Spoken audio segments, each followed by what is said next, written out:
శ్రీమాత్రే నమః. ఉమాసహస్రం షడ్వింశస్తబకః. ఆగమవిన్మతికైరవిణీనాం బోధమజస్రమసో విదధానః పాతు మహేశవధూవదనాంశో హాసశశీ సకలాని కులాని ఆయతలోచన చుంబితకర్ణ దానయశోజితతో యదకర్ణ శోణనగేశమనః ప్రియవర్ణ నాశయతాజ్జగదార్తిమపర్ణ వేదతురంగవిలోచన భాగ్యం వేదశిరోనిచయైరపి మృగ్యం శోకవిదారిసుధాకిరణాస్యం శోణగిరౌ సమలోకిరహస్యం ముంచ సమస్తమనోరథలాభే సంశయమద్య కరామలకాభే దృక్పథమాపనగేంద్రతనూజా సోహమితః పరమంతరరాజా శిల్పవిదః ప్రతిమాం ప్రవిశంతి స్వల్పవిదాం తరుణాయ చకాస్తి శోణధరాభృతి సంప్రతి లబ్ధా అంతచిరాదియమేవ మమాంబా భారతభూవలయేత్ర విశాలే సంత్వనఘాని బహూని గృహాణి ఆస్య విగీతసుధాకరబింబం శోణగిరౌ రమతత్ర మదంబా వారిత సంశ్రితపాతకజాల వారిధివీచి నిరంకుశలీల వారిజపత్ర విడంబన నేత్ర వారణరాజముఖేన సపుత్ర ఆయతవక్రఘనాసితకేశీ తోయజబాణరిపోర్హృదయేషి కాశసుమాచ్ఛయశః పరమైష పాశభిదస్తుతవేందువిభూషాం పంకజసంభవపూజితపాదా పంకవినాశన పావననామా కింకరకల్పలతా పరమేయం శంకరనేత్రసుధాశరణం నః చంచలదృగ్వినతామరవల్లీ పంచవృషత్కశరాసనఝిల్లీ కాచనగర్భముఖప్రణుతేయం పంచముఖప్రమదాశరణం నః అంబవిధూయ భటాన్మదనాదీన్ నూపురనాదబిభీషక ఐషః హంతజహారబలేన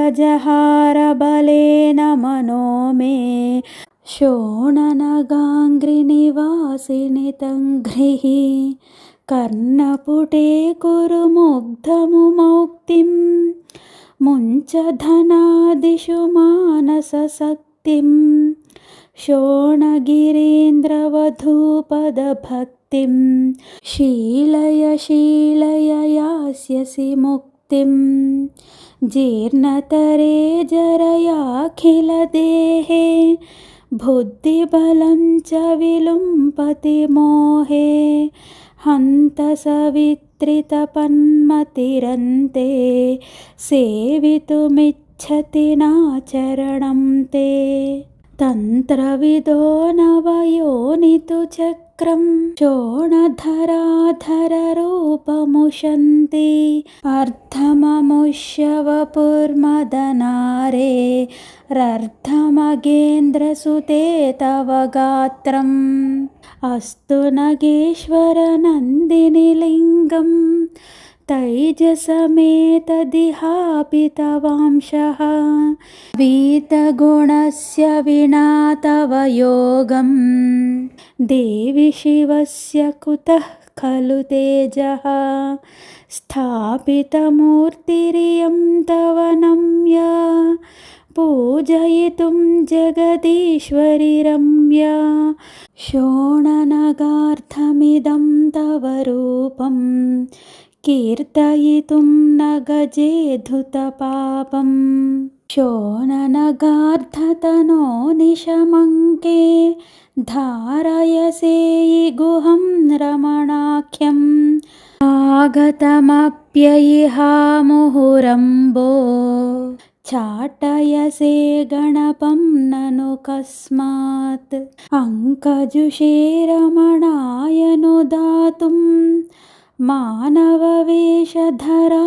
गुहाय शोणनगार्थतनो बहुदुग्धं मातरपीतकुचे हविभासि पूर्णसमाधिवशात् स्वपिशित्वं पीतमपीतकुचेऽम्भनवेत्सि अङ्कजुषा रमणेन सुतेन प्रेक्षयथेष्टमुरोरुहदुग्धं ज्ञानरसाह्वयमम्बनिपीय स्तन्यमसौ रमणो मुनिराट्ते ज्ञानमयो भवदीश्वरि सर्वः पुष्यति येन तनुं हि तदात्मा प्रीतिपदाय पयोधर कुम्भात् पार्वती धीमय दुग्धमपीतात्